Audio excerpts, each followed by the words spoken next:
हम परमेश्वर का धन्यवाद करते हैं। आज का हमारा विषय है प्रार्थना की शक्ति, द पावर ऑफ प्रेयर। हमें प्रार्थना विजय दिलाती है, नहीं भूलना है। प्रार्थना वो शक्ति है जिसके द्वारा हम प्रभु में बड़े से बड़े काम को हल कर सकते हैं। प्रभु ने एक बहुत बड़ा हथियार हम सबको दिया है, हमें नहीं भूलना है। और आज इंसान का जीवन, एक विश्वासी का जीवन कमज़ोर कब पड़ता है? जब उसके जीवन में प्रार्थना की कमी होती है। हमें प्रार्थना करना सीखना है, प्रार्थना को समझना है। संसार में 3 बड़े शत्रु एक विश्वासी के पाए जाते हैं। पहला उसका शरीर, दूसरा संसार और तीसरा शैतान। इन तीनों से बराबर मुठभेड़ होती रहती है। आत्मिक युद्ध, we are in spiritual warfare. हम आत्मिक युद्ध में हैं। हमें ध्यान रखना है, जैसा प्रभु का वचन बताता है बाइबल में, Ephesians chapter 6 verse 10 to 12 and verse 18 में लिखा है, इसलिए प्रभु में और उसकी शक्ति के प्रभाव में बलवंत बनो। परमेश्वर के सारे हथियार बांध लो कि तुम शैतान की युक्तियों के सामने खड़े रह सको।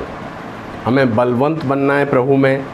और जो शैतान की योजना है, उसकी प्लानिंग है, उसकी युक्ति है, उसके सामने हम कब खड़े रह सकते हैं? जब हम प्रभु में बने हुए हैं। क्योंकि हमारा ये मल युद्ध लहू और मांस से नहीं, परंतु प्रधानों से और अधिकारियों से और संसार के अंधकार के हाकिम से और दुष्टता की आत्मिक सेनाओं से है जो आकाश में है।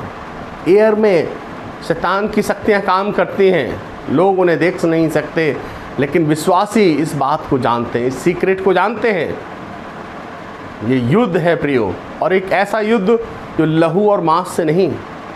सामने खड़े हुए शत्रु को आप देख सकते हैं कि जो हवा में उड़ रहा है, एयर में आपके आसपास घूम रहा है।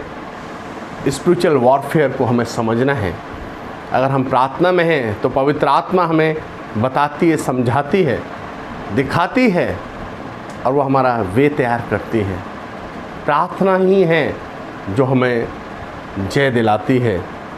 18 पद में परमेश्वर का वचन कहता है, इफिशियंस 6:18 में, हर समय और हर प्रकार से आत्मा में प्रार्थना और विनती करते रहो, और इसलिए जागते रहो कि सब पवित्र लोगों के लिए लगातार विनती किया करो। अपने लिए, पवित्र लोगों के लिए, विश्वासियों के लिए हमें बराबर, रेगुलर, निरंतर, बिना रुके प्रार्थना करना है। इसलिए जब हम प्रार्थना में रहते हैं, परमेश्वर हमें विजय दिलाता है। प्रार्थना क्या है? प्रार्थना में हमारी अगुवाई कौन करता है? पवित्र आत्मा। पवित्र आत्मा की अगुवाई में जब हम प्रार्थना करते हैं तो प्रियो हम एक नया बल पाते हैं। अद्भुत तरीके से हम प्रार्थना में एक ऊंचे स्तर पर उठते हैं। पवित्र आत्मा हमें प्रार्थना करना सिखाता है, शब्द बताता है। जब हम प्रार्थना नहीं कर पाते हैं तो हमारे सामने पवित्र आत्मा एक रास्ता बनाता है।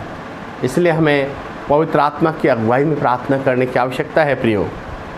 परमेश्वर का वचन रोमियो 8 उसका 26 और 27 पद में हम देख सकते हैं, जहाँ की हमें बताता है, क्योंकि हम नहीं जानते कि प्रार्थना किस रीति से करना चाहिए, परंतु आत्मा आप ही ऐसी आहें भर भर कर जो बयान से बाहर हैं हमारे लिए विनती करता, और मनों का जांचने वाला जानता है कि आत्मा की मनसा क्या है, क्योंकि वह पवित्र आत्मा से सही बातें बताता है। पवित्र लोगों के लिए, परमेश्वर की इच्छा के लिए अनुसार विनती करता है। पवित्र आत्मा लोगों की क्या ज़रूरत है, परमेश्वर की इच्छा क्या है, ये पवित्र आत्मा जानता है।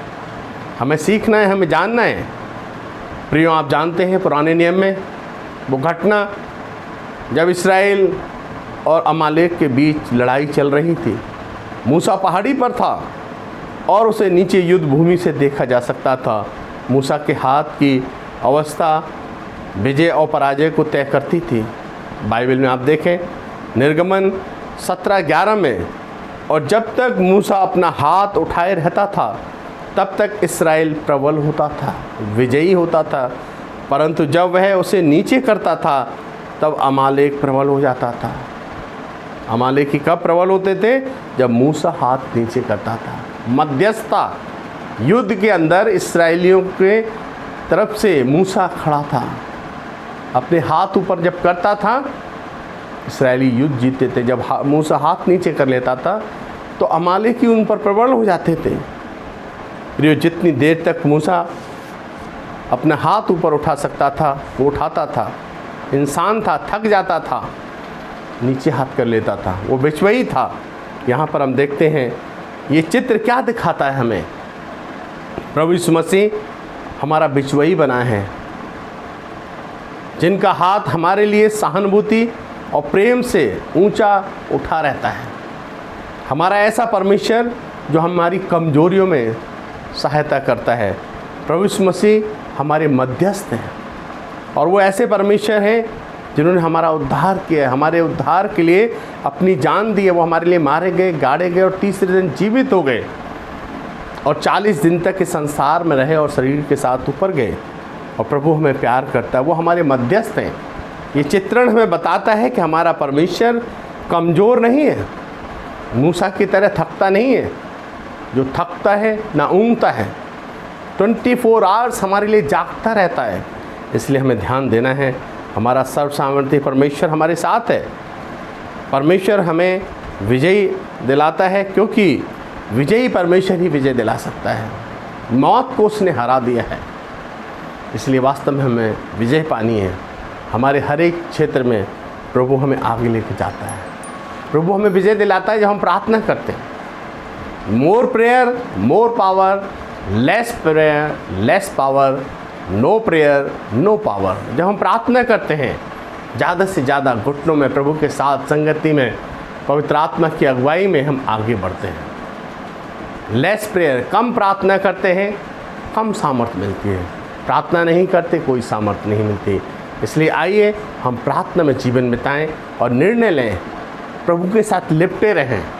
प्रभु हमें विजयी करेगा। द पावर ऑफ प्रेयर, प्रार्थना की सामर्थ्य को समझें और प्रार्थना में बढ़ें। आइए प्रार्थना करें। प्रेमी पिता, हम तेरा धन्यवाद करते हैं, हमें आप प्रार्थना का जीवन दें, जिससे प्यारे परमेश्वर हर तरीके से हम तेरी सामर्थ्य को अपने जीवन में अनुभव कर सकें और शैतान के तमाम जलते हुए तीरों को बुझा सकें। प्यारे परमेश्वर, सारी बातों के लिए आपका धन्यवाद करते हुए धन्यवाद प्रार्थना जीवित परमेश्वर प्रभु यीशु मसीह के नाम से मांगते, सुनो, ग्रहण कर। आमीन। जय मसीह की।